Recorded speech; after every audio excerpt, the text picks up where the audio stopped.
Wall Street really being rocked here as they're watching what is happening in this trade war between the U.S. and China. Many concerns as we see this escalating trade war.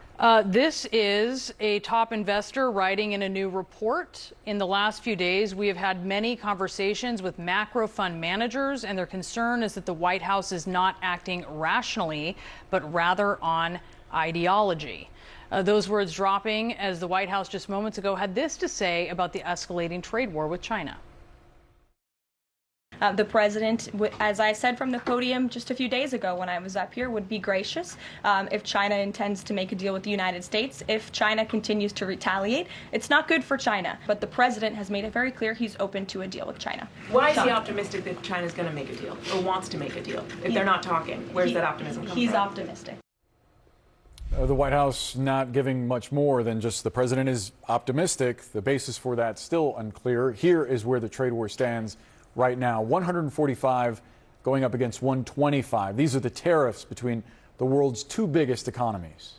And here's another number, 4,700 or about $400 per month. That is how much more money Yale's now estimating, the Yale Budget Lab, that President Trump's tariffs are going to cost average households each year. And with just hours left in trading, the Dow right now up. You're seeing that swing here going into the afternoon, up almost 650 points. But it was up and down there throughout earlier in the day. With us now, we have CNN business editor at large, Richard Quest. We have CNN chief national security analyst, Jim Sciutto, as well. Richard, a key economic gauge, the consumer sentiment now at its second lowest level on record, going back to 1952. Why? We shouldn't be surprised with all that's coming out and all the worries about tariffs. It's not just that, it's the complexity of everything else as well.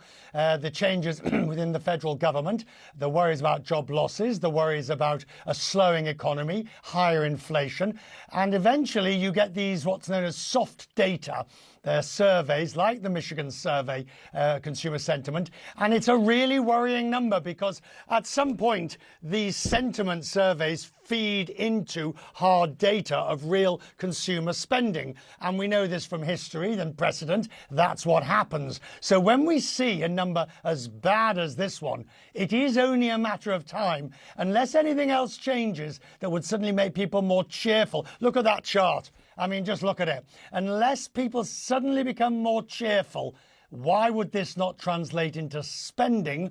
You see, that consumer lab, the lab from Yale, that number of 4,700, that is providing you don't start substituting goods. In other words, pre-substitution, if we just continue as we are now.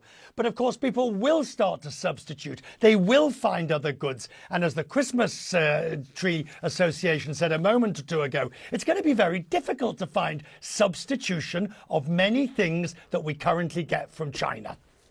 Yeah, you'll be surprised just how much we get exclusively from China. And Jim, I'm really curious to get your perspective on the White House's handling of this situation. Not so much the tariffs that have been announced, but this reporting that the White House, that officials have made clear to Beijing that they want Xi to ask for a call with Trump. Yeah. Trump hasn't reached out directly. What do you make of that approach? And the White House saying they want Xi to reach out for it. Can you get any more high school in matters of state? It's ridiculous. He's got to call me, Jim. Yeah, and listen, what's interesting is, as I was reporting yesterday, the Chinese impression is that they are willing to at least negotiate, not necessarily on Donald Trump's terms, but to talk. But their impression is that the U.S. has not opened channels and not made an effort to open up channels to allow that. So now you have the U.S. president say, well, I'm not going to open those channels. China has to open them first. It's kind of ridiculous at the end of the day because you are playing with the interests of American consumers, Chinese consumers, et cetera. The other point I would make about China's reaction today in not quite meeting the U.S. tariffs, 145% U.S., China goes to 125. And in Xi's statement, he says, we're going to 125 in response. That's as high as we're going because this is getting a little ridiculous, right? And that's both a signal to say we're not going to get caught up in this tit for tat to the degree that the president is, but it's also an opening to say, okay, we're capping this for now, and that perhaps offers a way forward that we could begin talking about how to bring these down. You've lived in China. You've covered China for some time now. As we're looking at this question of who's going to blink first, with two very different political systems, what is your gauge on this? Well, different systems, listen, one's a democracy, one is not. One's a single-party state, very much not a democracy. But China does have politics, and Chinese leaders do not want to be seen, we were talking about this yesterday, I believe, do not want to be seen as capitulating to America. That is not good politics for a Chinese leader. Long colonial history to go back into, we could talk for hours, but they don't want to be seen as kowtowing to the West here. So the browbeating is not a great diplomatic strategy. And we've seen that in the past as well. Now, we should say Donald Trump mixes in with the tariff browbeating some comments about how good a friend he is with Xi. But we'll see if the door has been closed for now, or if there's a little bit of an opening and perhaps they start opening those channels.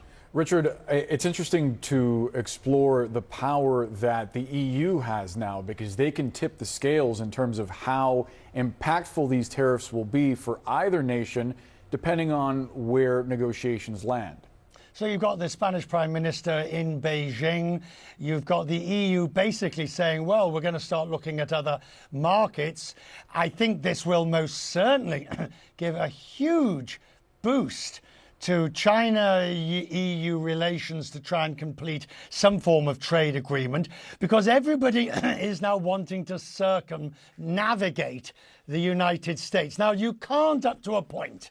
There are certain things, there are certain inalienable bonds of trade between the EU and the US. That doesn't mean to say you can't reduce it, your reliance. And just as much as the US is now saying, we want to reduce our reliance on China, we want to make sure we are no longer strategically dependent, the EU absolutely is saying, is there a deal to be done with Brazil and Mercosur? Is there a deal to be done with ASEAN, a stronger one? Jim, can I just ask Jim, do you think, sorry guys, but do you think that the Xi statement is actually a sort of not a white flag, but just a sort of an olive branch that both sides can now take to move forward? I think it has two sides to it. One, it's a bit of a message to the U.S. to say, this is silly. This is getting silly. We're not going to play this game of chicken. But Xi Jinping, also by not going right up to the level of U.S. tariffs, I think one can look at that as a small opening for discussions. Both of them want to talk. Now the question is, I suppose, who picks up the phone first? That's where we are. You see, Boris Brianna, that's what happens when you get two anchors who are also your guests. We'll just hijack the whole thing. He did it, by the way, just so you know. I only answered. No objections here over who calls who first or who asks what question. We're all friends. It's a fun conversation, and we appreciate it. Richard Quest, Jim Sciutto, thank you both.